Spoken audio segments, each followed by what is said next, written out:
All right, I'm here with Henrik Lund Neilsen, the founder of Cobod. So I guess we should start with, how did the company begin? We actually began as another company called 3D Printhuset, which in English would be the house of 3D printing. And we did a 3-year research into the state of the art of construction printing.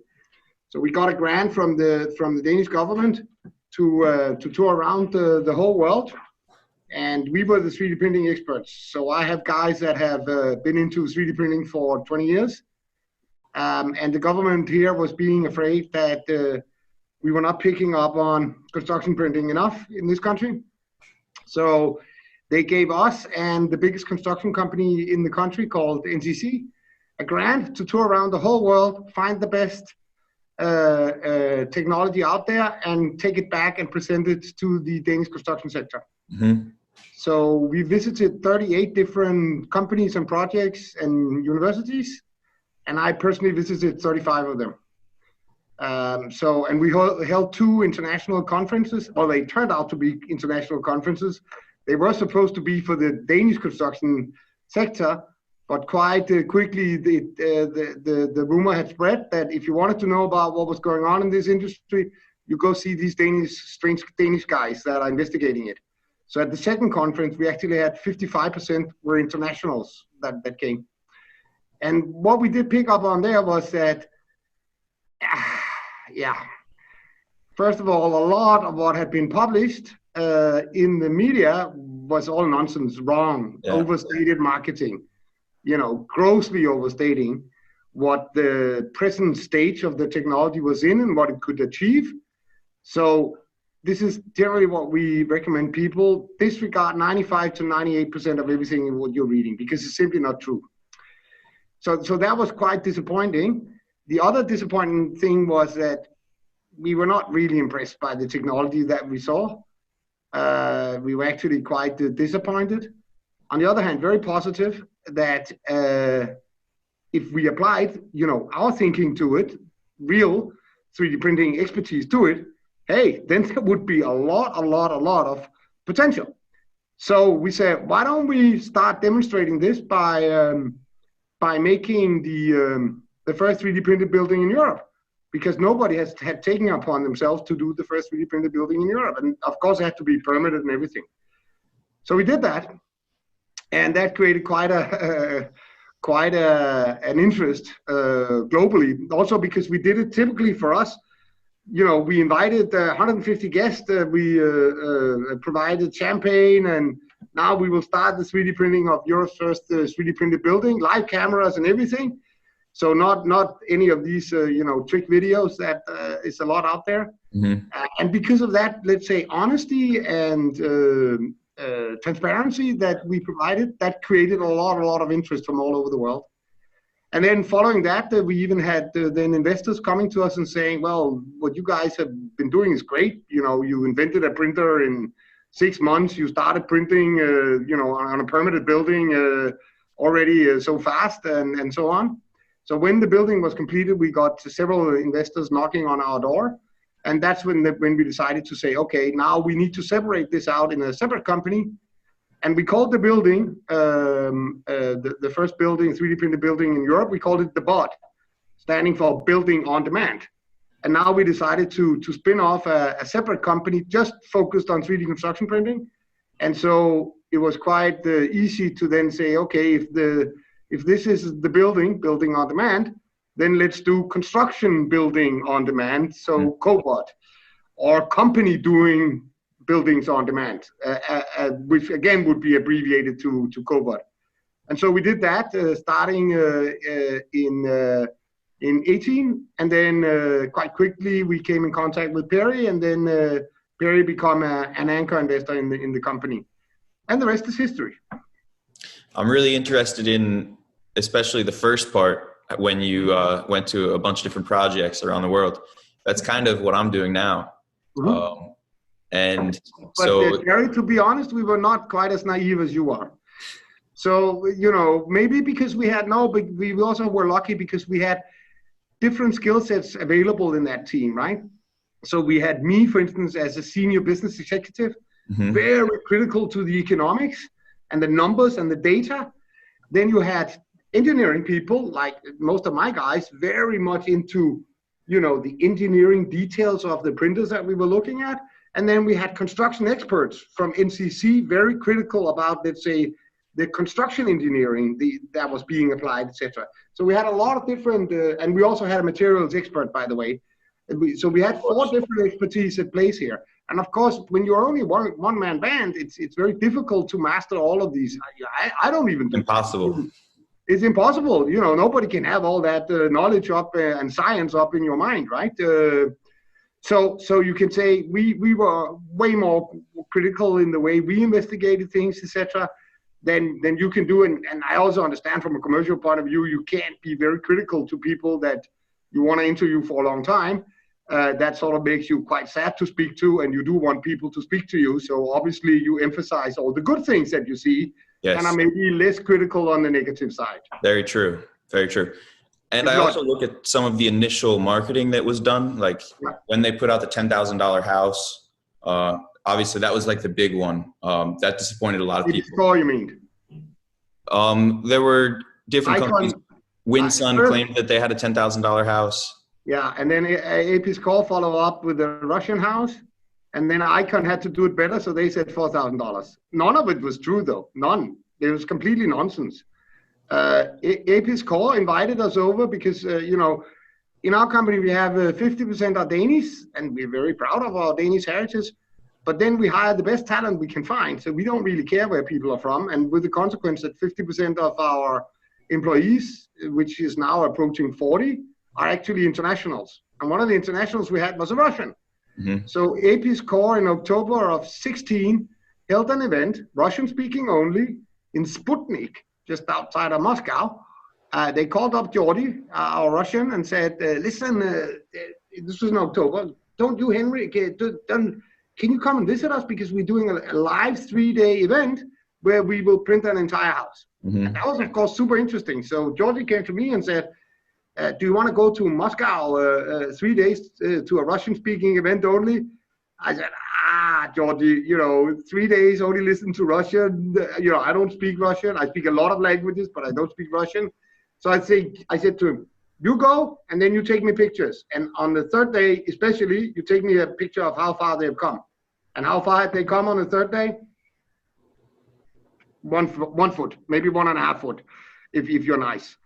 And then in February, they came out with this video saying that they did it in 1 day for $10,000. What they forgot to say was that was only the material. It wasn't for the entire house. So windows, doors, roof, etc. didn't count in that. And what they also sort of were very relaxed about was that it actually didn't take them 24 hours. It took them 4 months to print the building. So they did it quite cleverly because they said, we have just done a building.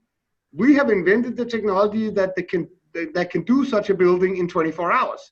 So obviously everybody understood that it was done in 24 hours. But if you read really what it said in the press release, it didn't say that. But yeah, I assumed that it meant 24 hours of active printing time where the printer might stop for a day or a few days or a week between prints. And so it's spread out over a period. And in theory, it could have been correct, but what really happened was it was a stop and go all the time for them, which is not surprising. When you do something for the first time, it's bloody difficult. So there was no surprise there. But the consequence was, of course, when ABC News picked it up on the 6 o'clock news, and they had 1 million downloads of the video the next day, and they received 5,000 emails the next 3 days, mainly from Americans, asking them to come and print a building in the backyard for $10,000. And how do you do that when it's all bullshit what you've been saying, right? So Nikita actually told me they didn't answer a single one of these emails. And unfortunately, this kind of behavior, lack of response, is also quite characteristic of this industry.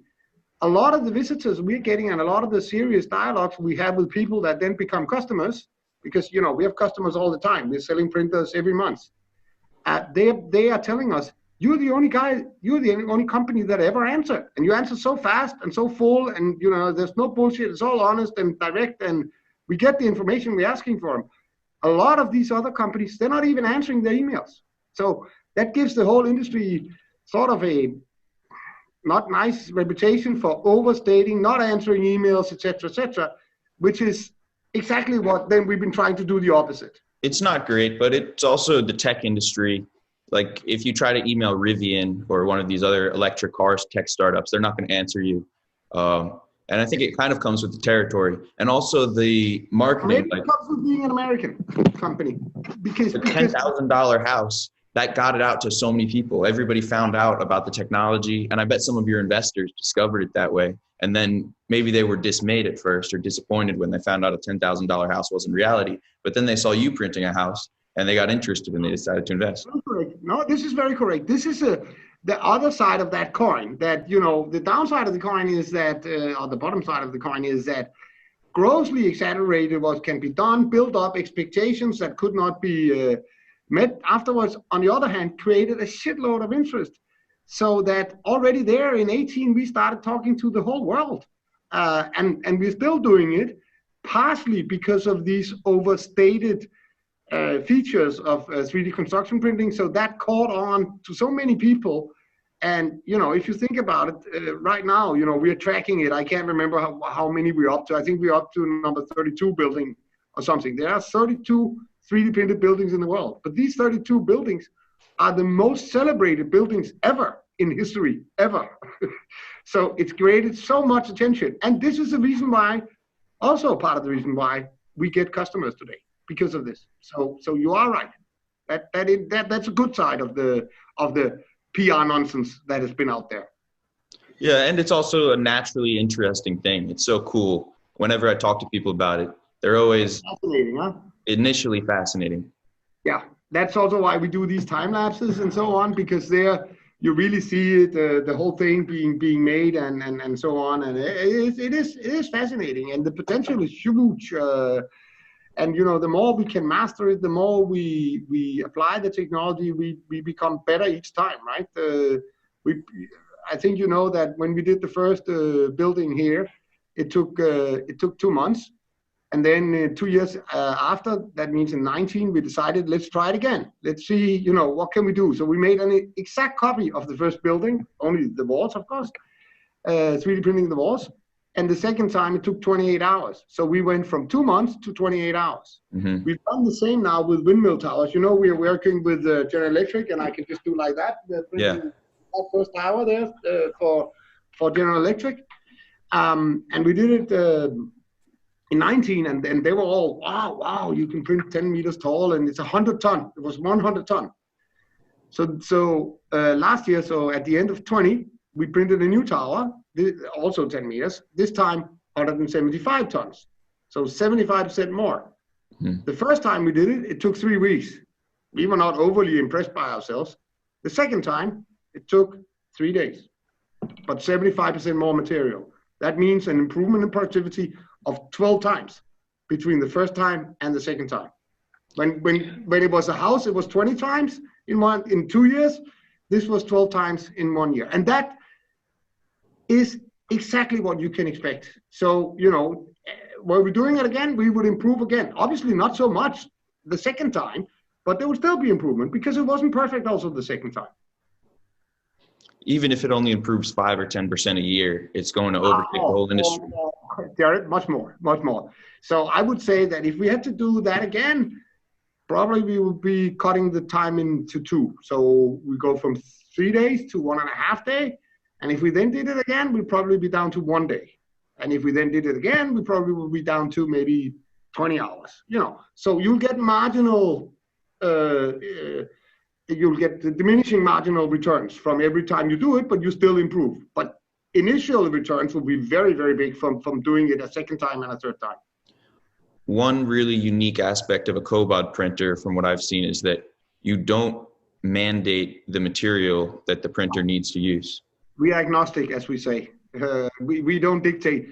This has to do with another thing that,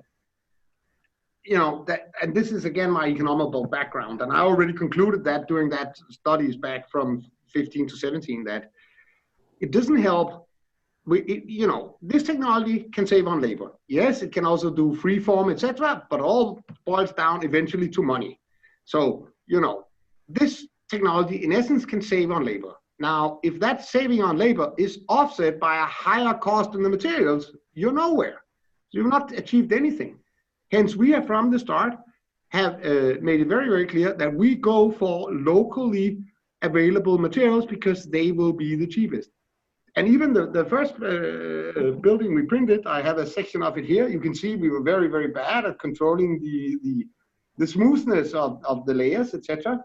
But when you turn it inside, you can clearly see that here it's 3D printed, very clear. But when you go in here, it's very clear that it's monolithic. Very few bubbles. Yeah, there's very few bubbles. And this is a real concrete. Huh? This is not a mortar. This is a real concrete, up to 10 millimeter particle size. The red thing in there is recycled ceiling tiles. 23% recycled ceiling tile. So this was an own recipe that we just did, and we printed with it. So this is the model that we think is correct, because then we can get concrete cost at the same cost as if you were conventionally casting concrete, etc. What a lot of other competitors are doing, especially the robotic arm guys, they need to have this special, very, very fine mortar, which is insane priced. So with this kind of concrete, you speak about a tonnage price of maybe 40, 50, 60, 70 euros, depending on where you are in the world, because materials cost something different in different places in the world. But when you think about these mortars, ready-mix, dry-mix mortars, that we've also used in a few of our prints, etc., you're into the hundreds of euros per ton. So it's like a factor between 5 and 10 times more expensive to print with mortar than to print with real concrete. Hence, this is why we are focused so much on real concrete. And we are in the process of finalizing an R&D project with one of the big cement guys, where we can actually add a magic to, let's say, a normal concrete recipe, and then we add a magic, and it then turns from being a normal to being a 3D printable concrete. And that magic makes up less than 1% of the entire thing. That means 99% can be sourced locally, and then we come with the magic, and then we can make it 3D printable. Very cool. That would be a big imagine that the cost level would be similar to the cost of normal concrete. Then it makes economic sense. Yeah, I've been waiting for that for a long time. I've told a lot of people that when the material cost comes down, the entire thing is going to become so much more efficient, and it's just going to be explosive. Without revealing too much, I can say that we are there. This solution is coming very soon. That's good to hear. So without the magic, it's difficult for regular concrete to be able to support the next layer, right? It's more the fact that it's not buildable enough. So that means when you try to put on the next layer, it will splash out at the bottom.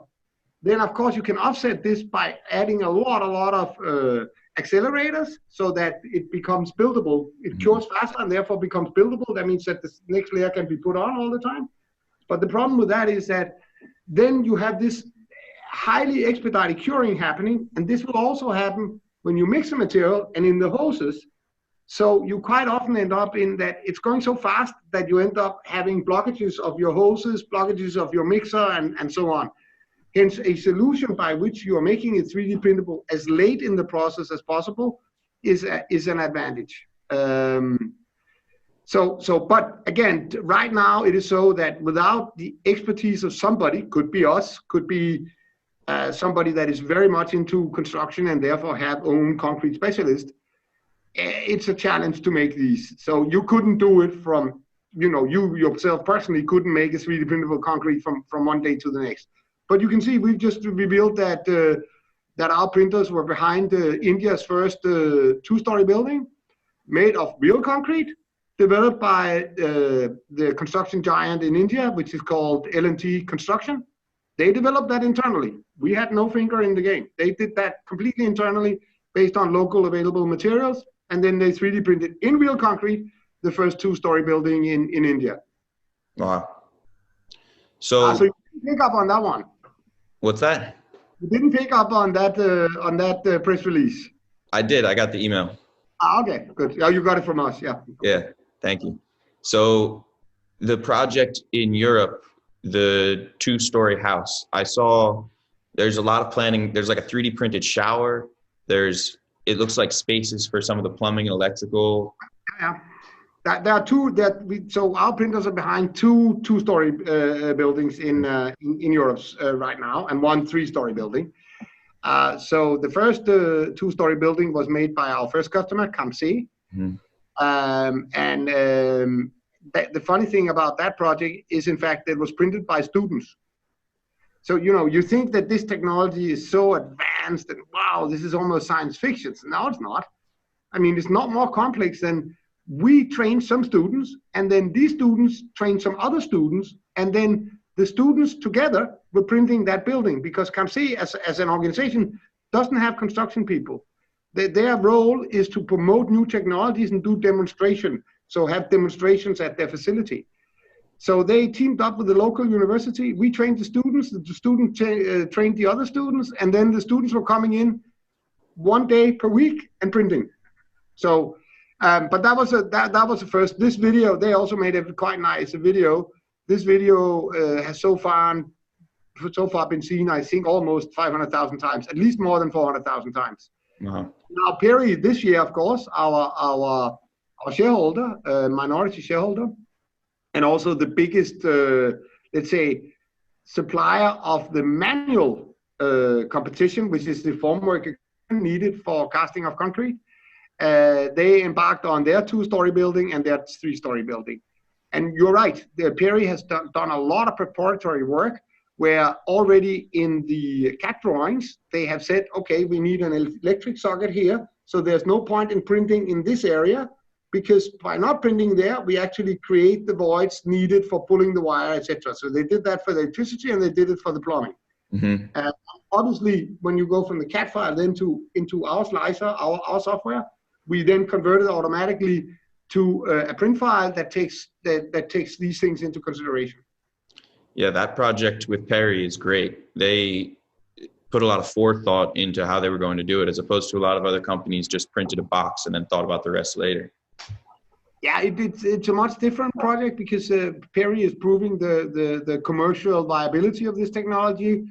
And therefore, they're also going a bit slower. They don't have any intention to go very, very fast. A lot of the other demonstration projects have been aimed at, showing the speed and maybe less of the detail. Here, it's very much the opposite. They go a lot into the details. They don't care so much about the speed, because now it's a question of getting the construction details correct, right, to prove the market viability of this solution.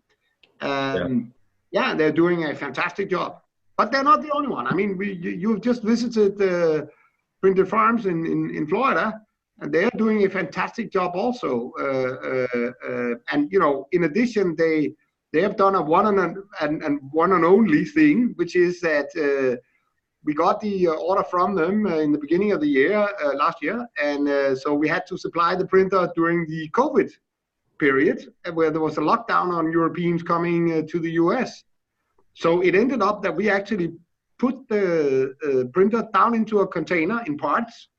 We did them some instruction videos, tutorials, sent them over digitally, sent the printer over by sea, and they installed it themselves. Yeah, now so, Fredrik's a pro. Yeah, no, that's an excellent job. I mean, they when they told us that they were going to do it, I said, I'm not really sure you guys are clever enough to be able to do it. But they did. And now they are finishing the printing of the first building and so on. So they've done a great job, for sure. Yeah, especially seeing Fredrik comes from a business background and kind of learned all the engineering side on. Yeah, he's a little bit like me. He's a business amateur that goes into engineering, right? So to say, that tries to be clever also on the technical side. Yeah. So your printer is one of the few I've seen with a mechanical mixer in the head of the extruder. Yeah. I've seen a lot of printers with like some kind of static mixer, but yours actually it needs the concrete like dough right at the end. Well, there are several reasons for it. One is the mixing, another one is to have a stable flow and so on. Also, don't forget, we go much faster than anybody else, right? Our printers can go up to 3.3 feet per second or 1 meter per second. Mhm. We haven't reached it yet because we have issues with getting the materials to behave as good as a printer does. But we have been up to almost 2 feet per second. So we need to make sure that we can get a lot of material out very fast, very consistent. And so that's the other reason for it. The pumps, when I was in Florida, they mentioned you have stronger pumps available in Europe than in America. That's true. This has to do with that what you're seeing in Florida is again a ready-mix, dry-mix mortar. So not cheap solution for the material, a very convenient solution for the material. And if you're doing one-offs, we're always saying if you do a one-off, it's a no-brainer. You can go with a ready-mix, dry-mix mortar. But a lot of our customers are interested in doing 100 buildings, 200 buildings, 300 buildings. And there, the cost of the material, the cost of the concrete becomes very interesting. So that's why we are using here much stronger pumps, because these have to be capable of pumping concrete. And concrete has a bigger particle size, much stronger material, whereas a mortar is a weaker, finer material, easier to pump. So that's part of the reason. Yeah, this is a very exciting stage for the whole industry because it's in such a transformative spot right now, where it will be for experimental from the companies, and now the companies kind of figured it out, and they're not so experimental anymore, and it's now the burden has been put on the customers to develop the technology and commercialize it, and commercialize the houses and bring market-ready products. I mean, that hasn't started happening yet, really, on a large scale. Well, allow me to correct you as follows. They're not developing the technology further. They're developing the application of the technology. Mm-hmm. That's where we see companies now start to mastering that aspect of it, which we don't do because we are not a construction company. We are a tech developer, right? And supplier. So you see companies like printed farms, like Peri, that are trying to excel to be the best in terms of application of the technology. Figuring out the most clever way to use this technology, like, planning in the voids for the electricity and the plumbing, et cetera, et cetera. So that's the company side on it, of it. Whereas the hardware development side is still very much on us, and our customers are not developing. They might come up with good ideas, and quite often that happens, that they come up with needs or good ideas. Well, couldn't you find this a solution to this issue and so on, and this will inspire us in our product development. But it's more like the application development happens on a customer level, and us is on the hardware level, on the tech level, so to say. How soon do you think we'll start seeing big projects, like instead of a customer printing one house, experimenting, trying to figure out how it works? Very soon. I think very soon. Hopefully during second half of this year. I mean, we always have this issue that we have a 4-month delivery time for the printer and so on. We have the permitting process that has to go on in each market and so on. But I would hope at the end of this year that we see the start of these first projects. Could be that it first happen in the first half year of 22, but I am hopeful that potentially there's a possibility that could happen in the second half year of 21. And what we see right now is that this thing used to be sort of a speculative thing, and it used to be, wow, this is exciting, but still the technology is immature. And although the technology is still not completely matured and will not be for the next 5 years or so, what we are seeing is more and more, a lot more conventional construction companies are now coming to us with an idea of how they should use our technology to benefit them. So in that sense, the customers are maturing quite fast right now. And again, we see a global interest from larger and larger construction companies. You can see L&T in India is a clear example of that also, but also Lafarge's involvement, Peri's involvement, et cetera, et cetera. So it is slowly becoming more mainstream and not so much an exotic thing, I would say. So that's good, but we also need the educational side to follow along, which is why we're pushing also very hard on the universities to start doing, education in this, because in essence, if there's somebody that should be able to master this new technology, it is really the students that should be brought up to speed with this. And And luckily it is happening in a few universities already, but we clearly wish that it should happen in more universities. We've also sold quite a few printers to universities so far. Mm-hmm. There's some of the people with the budget to do experiments. Well, of course, the hardware investment is for anybody having to invest 300,000 euros or 400,000 euros in a printer, depending on the size, or 500,000 if you want a very big, or 200,000 if you want a very small. That's a significant amount of money, and it's not all universities that can afford it. But we are seeing also a huge increase in the amount of universities that are interested in acquiring this technology. And what we see is that they might have tried to fool around with small printers before, with a printable area of maybe 3 feet by 3 feet.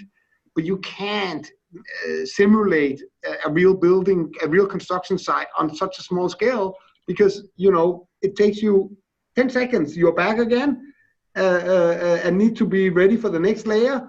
So you have to then use a hell of a lot of accelerators to get the materials ready. And this is not what we would do in a real building, because when you do a real building, the layer time is not in seconds, but in minutes. I mean, if you do a building like this is the Bod building, you can see yourself that there's quite a length if you go all the way here and so on. So in this case, approximately 60 meters, and it will take minutes to go 60 meters, right? So then the material has more time to cure and to harden, so that you can put the next layer on. So in other words, to put it shortly, the smaller printers of 1 by 1 meter made by other manufacturers, etc., they really can't, they're not up for it for the real research. You can't really apply them. They're too small and they print too small. They also are small in all the, it's not concrete you're printing with, etc., etc. So it's okay initially to invest in that to see if it's an interesting technology. But if you really want to do this as a university, you need to go much bigger. Yeah, that makes sense. So let's talk about network utility. Now that your company's grown, you've sold a bunch of printers, so many people are operating them in so many different countries. How has the network utility grown of Cobod? Yeah, well, this is actually inspired by one of our customers, that we are planning on making a Cobod customer club with an sort of an internet solution, where each of the customers can present a different solution to various problems that they have had, and thereby share with the others to the benefit of the others, right? So it becomes like a user forum, but only, of course, for Cobod customers. It's not something that we are going to share with the rest of the bunch. And we're already seeing that now. As soon as one of our other customers are publishing something, and we always follow the lead from the customer, we never publish anything before the customer does. As soon as we publish something about what another customer's done, they start hitting us with questions, our customers. How did they do that? And what's the material that they use there? And that looks like an interesting solution. And how did they do that? And yes, we are trying to facilitate that. And this in that sense, we will get also quite competent in the different solutions, because we will accumulate all these many printers that we will have out there, and the projects from each customers, we will be able to accumulate all of that and share it with our customers. And in that sense, we have a huge advantage compared to I wouldn't even call them competitors, because we don't really have any competitors at the present stage, really serious competitors. But there are competitors that are trying to do the projects themselves. And if you want to do all the projects yourself, there's a limited number of how many you can do. Whereas us, we don't do projects as such, only on real special occasions. It's our customers that are doing it. And obviously, we are just adding more and more customers all the time. So, if you are one of our competitors having to do the same as our customers, you would have to do 25 or 50 buildings in a year. You can't do that in 10 different projects. You can't do that. You would have to have at least 200 people or 500 people, and that will take some time before anybody can afford that. So, to put it shortly again, what will happen here is we will be the company we are already the company fastest accumulating all the application knowledge, all the different solutions to various construction details and engineering problems. It makes sense that the company selling the most printers and doing the most projects would have the most data and information about real world applications. Of course. So a lot of people ask when they see videos online and stuff, they'll comment, how can they invest in the technology? And they want to see a stock that they can buy for $5 or $20. And you can just look at some of the valuations of other 3D printing companies and you get amazed about the pricing and valuation of these companies. There's a metal printing company called Desktop Metal. They have sales of, let's say, $25 million. They have a valuation in the billions of dollars. It's like, okay, did everybody lose their sane mind here? I think only in America. That wouldn't have happened at a European stock exchange. I'm sorry to say that. We don't get excited that easy. We've had that request from many companies also. In essence, our situation is, since we are, really nicely selling printers, growing 80 to 100% per year, we don't need any investors. We are happy as is.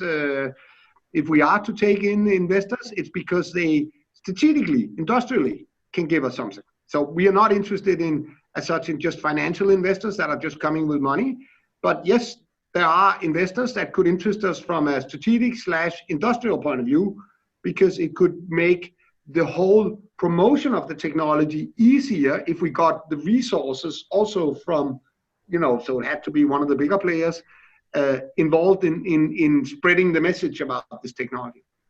Mm-hmm. That's why we also took in Peri. In all honesty, that was a quite smart move, because Peri is powerful. They have 80 subsidiaries around the world, tens of thousands of employees, and they come with their credibility, and they're throwing in their resources, actually in benefit of our technology. So you might look at how many people are employed in Cobod, but in essence, you have to add the many people that are employed by Peri doing the same thing, by Printed Farms doing the same thing, by 14.3/Lafarge doing the same thing. And then you'll see that by now there is probably around 100 people involved in our technology. So anybody wanting to compete with us and doing everything by themselves, they would have to start just to get the first 100 people in order just to match where we are. Yeah, the Cobod Peri partnership is a great deal for both sides, especially because removing formwork is one of the primary benefits of 3D printed concrete. So it only makes sense that they should hedge their bet. Yeah, that's also why they actually got a very good deal when they came in. We deliberately did not want to go crazy and demand them crazy prices. So we calculated what we thought our capital need would be and said, this is the price you're going to pay. You're going to basically finance the unprofitable start of the company. And they did. And we've been profitable for the last 2 years. So, we ran out of that need for more capital as planned, or actually better than planned. Did a little bit faster and better than what we had planned. So they got into a very low entry ticket, you can say. And that's fine, because they are really, really benefiting us industrially and strategically. Mm-hmm. Yeah, it's great for the whole industry when things like that happen. It just lubricates the whole process and makes everything go smoother. They bring a lot of the construction expertise to the table and can point out things that... It's much more credible, Jared, than if it's blue tech joint venture partners who has invested in you, right? Because these are just financial guys after a return on their shares. They don't add anything else in that. Whereas Peri is coming with all their engineering knowledge, all their credibility, and so on, and they are really benefiting us in a lot of ways. I'm sure there's some kind of considerations of a next generation of printer one day. Yeah. That day is not that far away. No, we have been working hard on that. Actually, we launched the Bot 2, which is the best-selling printer ever. In construction printing, and obviously by far the best selling in the market. And already from the day we launched that, which was in January 19, we decided now we start developing the next generation. So we have been on that for a couple of years now, and during this year you will see new printers coming out from us. What we do make sure is that we would hate to sink our customers. We are highly appreciative of initial customers that have supported us by buying the printers, etc. What we want to make sure is the opposite of what Apple has always done, is that if you bought an Apple 6, when they come with some new functionality and they called it Apple 7, you would have to take your old phone and just drop it because you couldn't use it for anything, right? So we have wanted to make sure that nobody bought a non-future-proof technology. So we are making sure that all the improvements we are making of various kinds can be applied to the existing printers also. So you do not have to fundamentally get a new printer.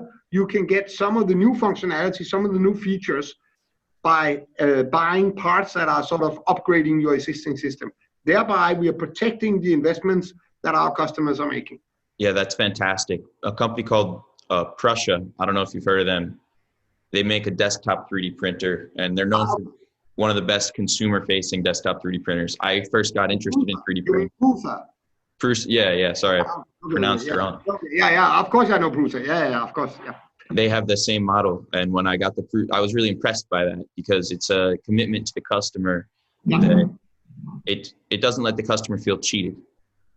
No, and this is one thing that we are extremely focused on, is that we are highly appreciative of the initial customers that we've had that have taken, they've taken a perceived high risk. When Kamse bought the first one, we didn't even have other than a CAD drawing, said this is what the new printer we're going to make. They bought it without having seen it physically. They'd seen parts of it, but not the whole thing. And so we made sure that they got it. We made sure that it works, and they were happy with it, etc. And that's how we treat all our customers. We are highly appreciative that they, in this market where there's still a high risk perceived involved with this technology, that we hold the hands of our customers, and that they will be served in such a way that they're very satisfied with the purchase. Also for the long term. For us, our customers are long-term partnerships, more than their customers, I would say. So we try to constantly listen to their issues and what would they like to do, and then see if we can invent things that can make it better for them. So since you're a business background guy, let's talk about the finances of the projects with the printer. So how does the cost comparison line up to regular construction in the town you're in now, let's say? That's fine. Now you have a couple of difficulties here. Now becomes a little bit economical, technical, but I hope you can follow. If you look at the relationship between the labor cost and the material cost of construction around the world, you will see that this ratio between, you have these two costs. You have the labor cost of building, and then you have the material involved, what the cost of that, and then added together, they make 100%. That split between how much is labor cost, how much is material cost, varies. So if you look at my country, it's almost 50-50. If you go to India, it's like 20 for the labor, 80 for the material. And if you go to very high price markets and not so efficient markets, maybe US and Japan, you'll see that the 50 maybe is 60 and so on, right?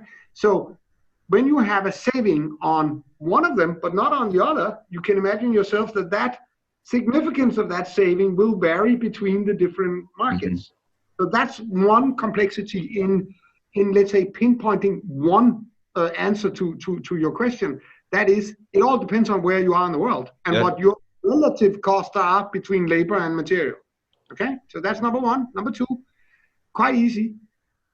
There is not enough accumulated experience to make a what I would consider to be a credible economic prediction of the precise saving. Let me make an analogy. This is similar to when you learn how to ride a bike. The first time you rode a bike, you fell down a lot. You were actually more sitting, hurting your knee than you were riding the bike. If we take this analogy over to our printing of the first building, that's exactly what happened. We were maybe printing 10% of the time, 90% of the time we were standing still, hurting, right? The second time you were buying, you did it much better. You might not have fallen maybe 10% of the times that you fell the first time. Hence, your productivity, your speed increased. Same thing. When we did the bot building again, just 2 years after, we'd improved 20 times, as you heard. We came to 28 hours. Now, you really can come with these numbers when you've done something for the 10th time or maybe the 15th time, right? And nobody has done that. Nobody has done a similar thing. It doesn't help us that we do, or our customers does, one-off projects with, let's say, special solution in different countries. You can't use that accumulation for anything because they have applied special solutions living up to the building code in that country that they're not applying in this other project, so you can't really compare the two. And this company over here is not getting the experience, really operational experience from this company. So we, in essence, that's why we are waiting for and promoting these 30, 40, 50 buildings projects, because I think that is the first time when, let's say, you've done the first 5 houses, now you have to do the next 10. Those 10 houses, you can get reliable data from.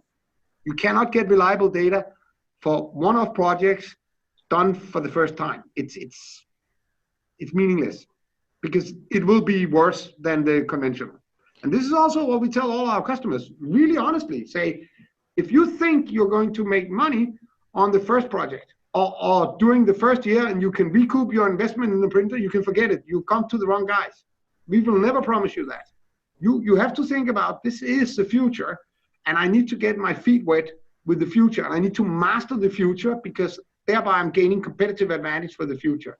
So it will take you some years to regain your investment in the printer, for sure. You can't do it within 1 year. And you will for sure see that first time you apply it, it will probably be more expensive. Second time, maybe also. Third time, you might break even. Fifth time, you might find 10% saving. 10th time, you might find 25% saving. That's how it is. Yeah, some of my engineering classes are making me think that even 10 isn't really enough to really get, to have a scientific quorum. No. And you have to have 100, n equals 100. If you want to go with the 95 significance level credibility at the 95% significant level, now then you're right. Then even 10 is not enough. You need to go into the hundreds. Before. But we'll get there.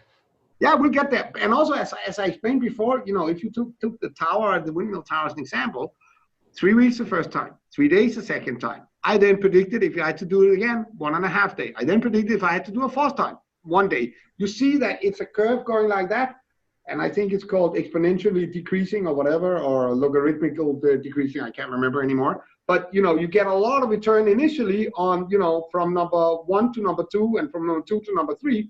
But when you come up here at this end of the curve, where it's from number 7 to number 8 or number 19 to number 20, you really get a diminishing marginal return.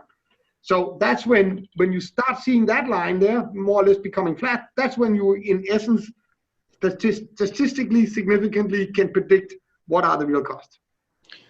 So to take it back to that earlier question, let's talk about in your region right now. Well, we don't have a region, we're global, huh? We have printers everywhere. We have printers in Africa, we have printers in the Middle East, we have printers in Europe, we have printers in Asia, and we have printers in the US. Where you're sitting? Where I'm sitting in bloody cold Copenhagen, Denmark. So in Copenhagen, how would the cost compare? Denmark is a high, that's why it's not a coincidence that this technology is developed here. Because if you look at our entire society here, it's based on lowering the amount of people. We are basically dead scared of labor here. So we automate, and we either automate or do it yourself. Do it yourself solutions or automatic solutions. So when you're on a highway in the US, you go to the toll booth and there's a person. Bloody hell, there's a person there. To a Danish person, that's completely unthinkable that there's a person with this job. First of all, it's a nonsense job. Secondly, well, you can just either have a scanner reading the number plate and then charge you, which we have here, or you pay with a credit card and get on with it. So, everything here is geared towards saving of labor, because labor is really bloody expensive here. So here we would have very significant cost advantages using this technology. Significant cost advantages as it is today. Huge, because of the labor. And then the second thing, of course, about the labor is that it's very difficult for construction companies now to recruit new entrants in their workforce. because simply the young generation, they don't want to have hard physical work. So if you look at how we are recruiting people to the construction sector here, basically we're going further and further away in foreign countries. So we started with Polish people, then Poland economically developed that much that a lot of the Polish people, they didn't bother, because they also have to stay in another country and so on. So we went to the Baltic countries, but now the economic has also developed that much. So now we go to Ukraine to source people, because you can't really get new young Danish guys to do, let's say, skilled construction work, which is still physical, but they are at the skill level. So they're not on the unskilled level where they can just be a handyman. They are skilled, so they could be masonries or they could be carpenters or something. But even those jobs, we can't. It's very difficult to find Danish people that want to do that anymore. And you know what? Same thing in the US. You know what? Same thing in Germany. Same thing in Japan. Same thing in Korea. Same thing in Australia. So the other problem we are taking care of with our technology is, in fact, that we are putting the skill set into the printer.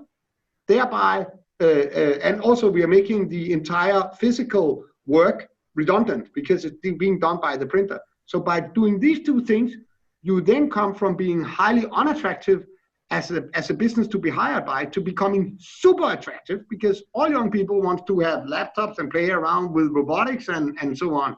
So, I can just point at my own company. We have absolutely no problem in hiring people, and we get the best qualified and so on. They all want to work here, from all over the world, because, this is highly fascinating to work with robotics and automation. Back to the next generation printer thing, I heard a rumor that it was going to be a robotic arm, but no. The robotic arm thing for entire buildings is a dead dog. It's a wrong concept.